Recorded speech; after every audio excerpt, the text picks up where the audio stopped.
اللہ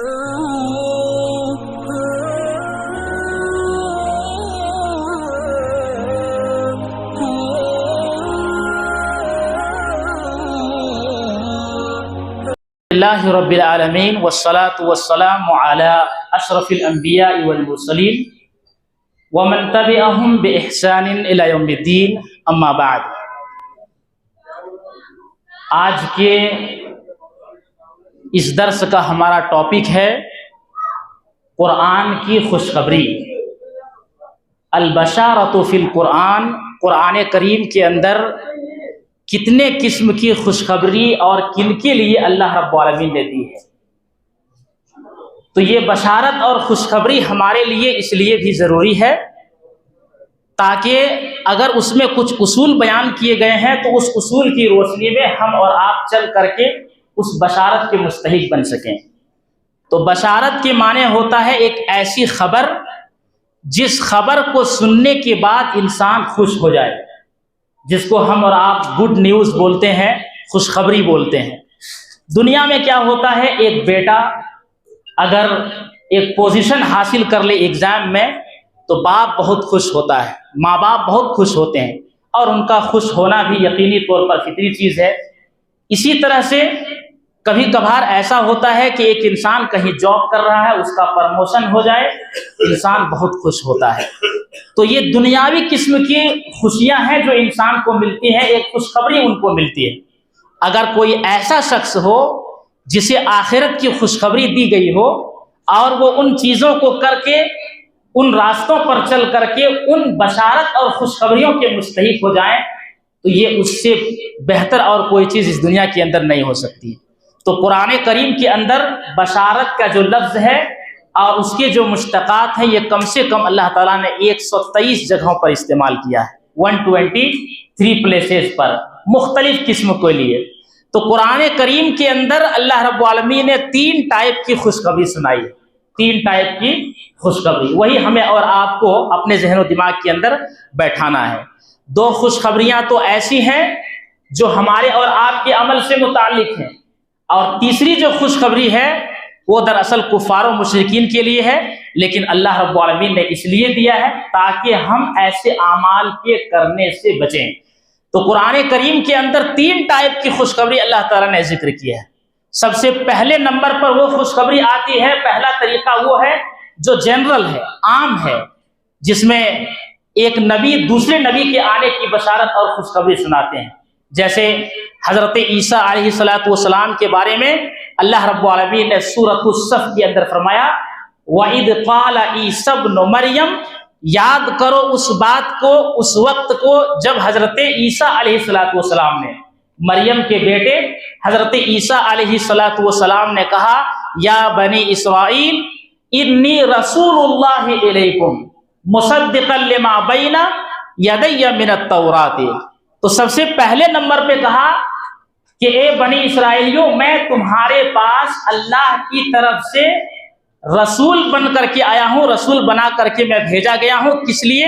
2 چیزیں۔ پہلی چیز تو یہ ہے کہ مصدقا لما بین یدی من التوراۃ، تم سے پہلے جو تورات کتاب دی گئی تھی اس کی تصدیق کرنے کے لیے آیا ہوں، تصدیق کرنے والا ہوں۔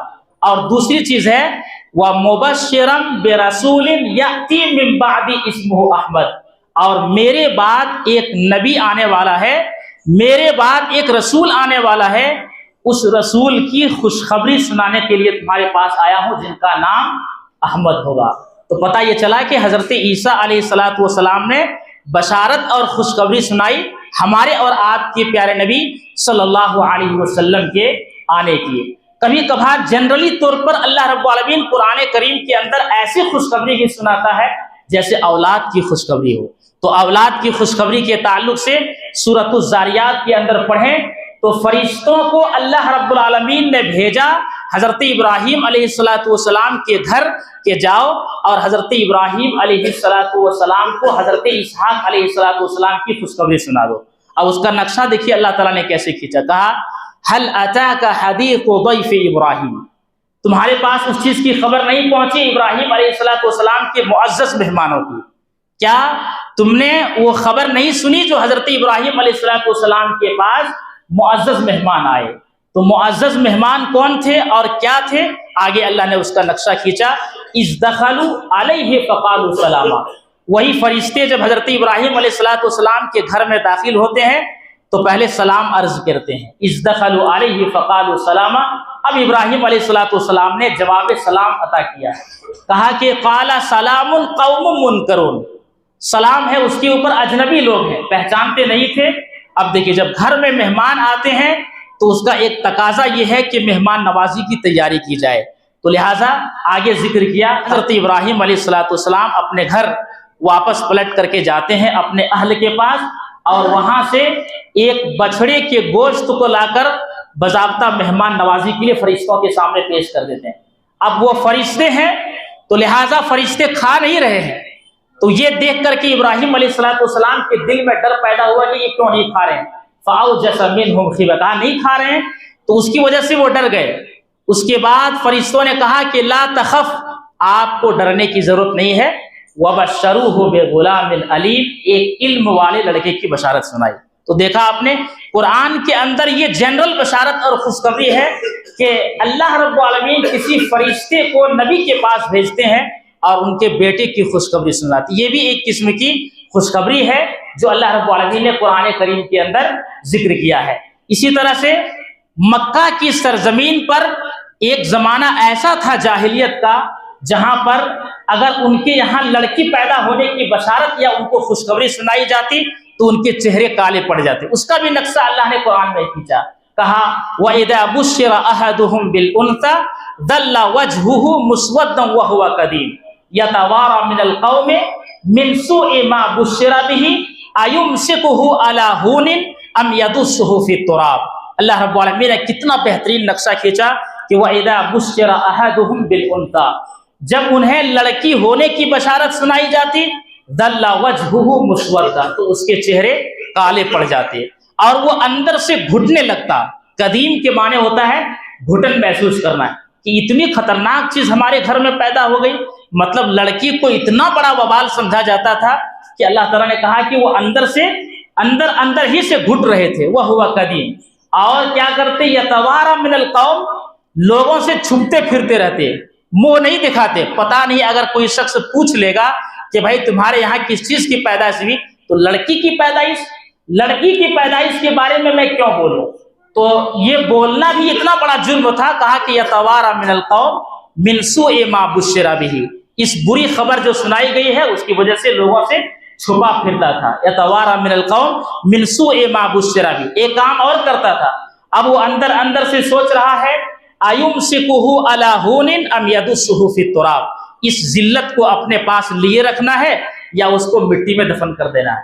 تو اسی طرح سے بہت سارے لوگ ایسے آئے جنہوں نے اپنی بیٹیوں کو دفن کیا، کئی سارے ایسے واقعات اس سلسلے میں موجود ہیں۔ تو لڑکی کی بشارت اور خوشخبری سنانے کے جرم میں باضابطہ ان کے چہرے کالے پڑ جاتے تھے، یہ بھی ایک ٹائپ کی خوشخبری جو قرآن کریم کے اندر اللہ رب العالمین نے جنرل طور پر بیان کیا۔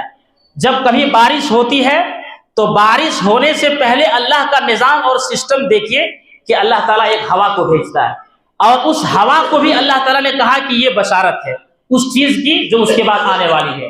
جیسا کہ اللہ رب العالمین نے کہا وَهُوَ الَّذِي أَرْسَلَ الرِّيَاحَ، وہی اللہ تعالیٰ ہے جو ہوا کو بھیجتا ہے۔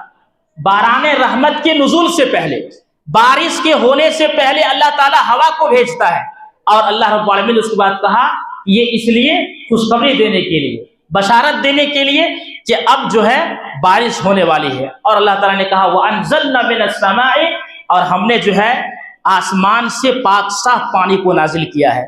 تو بارش سے پہلے کی جو ہوا آتی ہے اس کے لیے بھی اللہ رب العالمین نے بشارت کا لفظ استعمال کیا کہ یہ خوشخبری سنانے کے لیے اور لوگوں کو خوشخبری دینے کے لیے یہ ہوا آتی ہے، تو ہوا کے لیے بھی خوشخبری کہا۔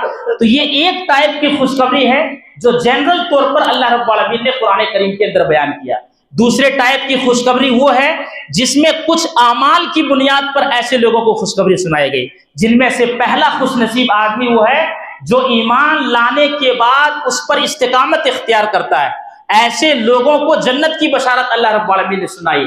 اگر کوئی شخص یہ چاہے کہ اللہ تعالیٰ نے جو جنت کی بشارت سنائی ہے اس کے ہم اور آپ مستحق بن جائیں، تو سب سے پہلا کام یہ کرنا پڑے گا کہ جب ایمان لے آئے ہیں توحید کو اپنا لیا ہے تو ایمان اور توحید کے بعد اس پر ثابت قدمی اختیار کرنا ہے۔ اسی لیے تو اللہ تعالیٰ نے کہا ان الذین قالوا ربنا اللہ ثم استقاموا تتنزل علیہم الملائکہ الا تخافوا ولا تحزنوا وابشروا بالجنۃ التی کنتم توعدون، کہ وہ لوگ جنہوں نے کہا کہ ہمارا رب اللہ ہے، ہمارا رب اللہ ہے کہنے کے بعد توحید کو اپنا لیا، اب یہ ہے کہ اس کے بعد اس پر ڈٹ گئے، جم گئے، ثابت قدمی انہوں نے اختیار کی، تو اب جو ہے فرشتے اترتے ہیں اور کہتے ہیں اللہ تخافوا ولا تحزنوا، تمہیں گھبرانے کی ضرورت نہیں ہے اور نہ ہی تمہیں غمزدہ ہونے کی ضرورت ہے، وَأَبْشِرُوا بِالْجَنَّةِ الَّتِي كُنْتُمْ تُوعَدُونَ، اور تمہیں اس جنت کی بشارت میں سناتا ہوں جس کا تم سے وعدہ کیا جاتا تھا۔ تو جنت کی بشارت فرشتے لے کر کے آ رہے ہیں۔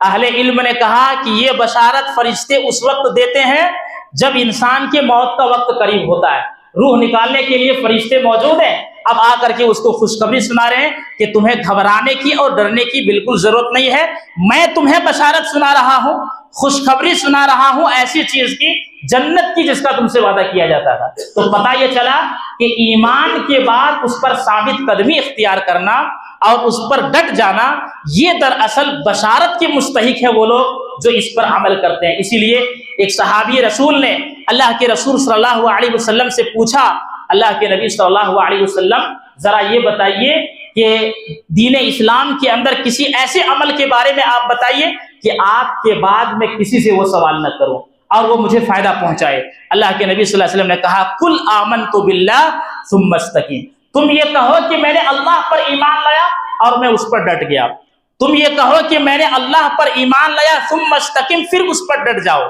تو ایمان کے بعد ثابت قدمی اختیار کرنا یہ بشارت کے مستحق ہیں وہ لوگ۔ اسی لیے صحابہ کرام کی زندگی کو اٹھا کے دیکھتے ہیں تو پتہ یہ چلتا ہے کہ کتنے صحابہ کرام ہیں جو ایمان کی بنیاد پر، توحید کی بنیاد پر ان پر بے شمار قسم کے عذاب، بے شمار قسم کی سزائیں اور تکلیفیں دی گئیں، لیکن ایمان سے انہوں نے ہاتھ نہیں دھویا۔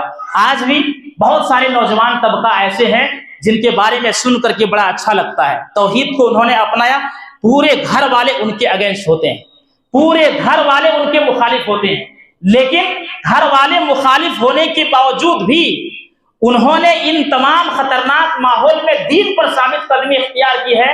یہ اسی خوشخبری کے مستحق ہیں جس کا ذکر اللہ رب العالمین نے قرآن کریم کے اندر کیا ہے۔ اس لیے ایمان سے ہاتھ دھونا اور اسی طرح سے لے دے کر کے چلنا یہ کسی اہل ایمان کا سیوا نہیں ہے، بلکہ ایمان لانے کے بعد اس پر ڈٹ گیا اور ڈٹنے کے بعد وہ بشارت کے مستحق ہو گئے۔ تو ایک ٹائپ کی خوشخبری اللہ رب العالمین نے ان لوگوں کو دی ہے جو لوگ ایمان لانے کے بعد اس پر ثابت قدمی اختیار کرتے ہیں۔ اسی طرح سے جو خوشخبریاں اللہ رب العالمین نے دی ہیں ان میں سے وہ لوگ بھی ہیں جو تقویٰ کی زندگی اختیار کرنے والے ہیں۔ یہ ایک عمل ہے، ابھی روزے کا مقصد یہ ہے کہ تقویٰ کا حصول ہو، اسی لیے اللہ رب العالمین نے کہا کہ روزہ تو اس لیے فرض کیا گیا ہے تاکہ تمہارے اندر تقویٰ پیدا ہو، لیکن ہم یہ دیکھتے ہیں کہ روزے کے بعد بھی انسان کی زندگی میں کوئی بدلاؤ نہیں، کوئی چینجنگ نہیں۔ اس کا مطلب کیا ہوا کہ روزے کا جو اصل مقصد تھا وہ مقصد حاصل نہیں ہو سکا۔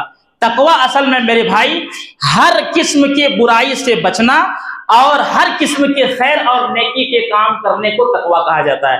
تو جو تقویٰ والے ہوں گے اللہ تعالیٰ نے دنیا میں بھی اس کو بشارت سنائی ہے، خوشخبری سنائی ہے، اور آخرت کی بھی ان کو بشارت اور خوشخبری سنائی ہے۔ اللہ تعالیٰ نے کہا الذین آمنوا وکانوا یتقون لہم البشری فی الحیات الدنیا وفی الآخرہ، جو لوگ ایمان لے آتے ہیں اور تقویٰ کی زندگی اختیار کرتے ہیں ان کے لیے دنیا میں بھی بشارت ہے، آخرت میں بھی بشارت ہے۔ یہ دیکھا آپ نے کہ تقویٰ والوں کے بارے میں اسپیشلی اللہ تعالیٰ نے کہا کہ دنیا میں بھی ان کے لیے بشارت اور آخرت میں بھی ان کے لیے بشارت ہے۔ تو اگر چاہتے ہیں کہ دنیا میں بھی بشارت ملے، آخرت میں بھی بشارت ملے، تو ہمیں اور آپ کو تقویٰ کی زندگی اختیار کرنی ہوگی۔ اس کے بعد اور بھی لوگ جن کے لیے اللہ رب العالمین نے خوشخبری سنائی ہے ان میں سے ایک صبر کرنے والے ہیں۔ اللہ تعالیٰ نے کہا وَبَشِّرِ الصَّابِرِينَ، خوشخبری صبر کرنے والوں کے لیے ہے۔ تو صبر کرنے والوں کے لیے خوشخبری کیوں سنائی گئی؟ اس لیے کہ ایک انسان کو جو نعمت اللہ کی طرف سے ملتی ہے ان تمام نعمتوں میں سب سے بڑی نعمت اور خیر کی شکل میں اگر کسی کو دی گئی ہے تو وہ صبر کرنا ہے۔ اسی لیے صحیح بخاری کی حدیث ہے، حضرت ابو سعید خدری رضی اللہ تعالی عنہ کہتے ہیں اللہ کے نبی صلی اللہ علیہ وسلم کے پاس انصار کے کچھ لوگ آئے اور انہوں نے کہا اللہ کے نبی صلی اللہ علیہ وسلم ہمیں مال دیجئے. تو نبی اکرم صلی اللہ علیہ وسلم نے مال دیا، بہت سارے مال دیے آپ نے. پھر کہا مال دیجئے، پھر آپ نے مال دیے. اس کے بعد آپ نے کہا کہ میرے پاس اگر مال ہوگا تو میں بچا کے نہیں رکھوں گا. اس کے بعد جو الفاظ آپ نے کہا لوگوں تم میں سے جو آدمی مانگنے سے بچنا چاہے اللہ تعالیٰ اسے بچا لے گا، اور تم میں سے جو آدمی بے نیازی کرنا چاہے، بے نیازی اختیار کرنا چاہے، اللہ تعالیٰ اسے بے نیاز کر دے گا. تیسرے نمبر پہ کہا جو آدمی صبر کرنے کی کوشش کرے گا اللہ تعالیٰ اسے صبر کی دولت سے نوازے گا.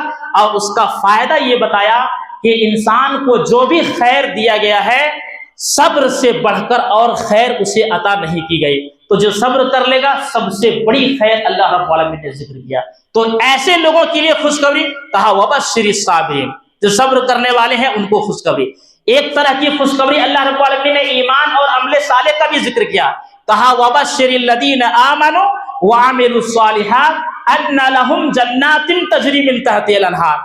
بشارت اور خوشخبری ہے ان لوگوں کے لیے جو ایمان والے ہیں اور نیک عمل کرنے والے ہیں، اس لیے کہ ایمان اور نیک عمل کی بنیاد پر ان کے لیے ایسے جنت اور باغات کی بشارت ہے جن کے نیچے نہریں بہ رہی ہوں گی. تو یہاں پر دیکھا آپ نے ایمان کے ساتھ نیک عمل کرنے والے کے لیے بشارت ہے کہ وہ جنت میں دخول ان کا ہوگا، جنت میں وہ داخل ہوں گے، ایسے لوگوں کے لیے بشارت. تو یہ جنرلی طور پر اللہ رب العالمین نے دوسرے ٹائپ کی خوشخبری جو بیان کی ہے ان میں سے آپ کے سامنے ذکر کیا گیا. ایمان کے بعد انسان جو ہے استقامت اختیار کر لے ان کے لیے بشارت، اسی طرح سے تقوی کی زندگی اختیار کر لے ان کے لیے بشارت، اسی طرح سے جو آدمی صبر کر لے ان کے لیے بشارت، اور اسی طرح سے جو آدمی ایمان کے ساتھ ساتھ نیک عمل دنیا کے اندر کرتا رہے اللہ تعالیٰ نے اس کے لیے جنت کی بشارت سنائی ہے. تیسرے ٹائپ کی بشارت ان لوگوں کی بھی ہے جو جہنمی ہیں. جہنمیوں کے لیے بھی بشارت کا لفظ اللہ تعالیٰ استعمال کرتا ہے، اور جہنمیوں کے لیے بھی بشارت اور خوشخبری کی بات اللہ رب العالمین نے کی ہے. تو پتہ یہ چلا کہ جہنمیوں کے بارے میں بشارت یہ کیا ہے. یہ دراصل اللہ رب العالمین نے قرآن کریم کے اندر کہا اے نبی صلی اللہ علیہ وسلم ان جہنمیوں کے لیے جو کافر لوگ ہیں دردناک عذاب کی بشارت سنا دیجیے. تو کہیں منافقوں کے بارے میں کہا، منافقوں کے بارے میں کہا بشر المنافقین بان لهم عذابا الیما، منافقوں کو آپ عذاب کی بشارت سنا دیجئے کہ انہیں بہت بڑا عذاب دیا جائے گا. تو عذاب کی بھی بشارت ہوتی ہے، تو لہٰذا عذاب کی بھی بشارت ہوتی ہے. تو ہمیں اور آپ کو ان چیزوں سے بھی بچنا ہے جن چیزوں سے عذاب کی بشارت سنائی گئی ہے. اور دو چیزیں جو اوپر کی آپ کے سامنے بیان کی گئی جس میں یہ ہے کہ اللہ رب العالمین نے جنرلی طور پر جہاں بشارت سنائی ہے اور اس کے بعد جن اعمال کا ذکر کیا گیا ہے ایسے اعمال کو کر کے ہم اور آپ اپنے اندر اللہ رب العالمین کی بشارت کے مستحق ہو سکتے ہیں. اللہ رب العالمین سے دعا ہے کہ رب العالمین ہم سب کو ایسی بشارت کے مستحق بنائے. وآخر دعوانا ان الحمد للہ رب العالمین.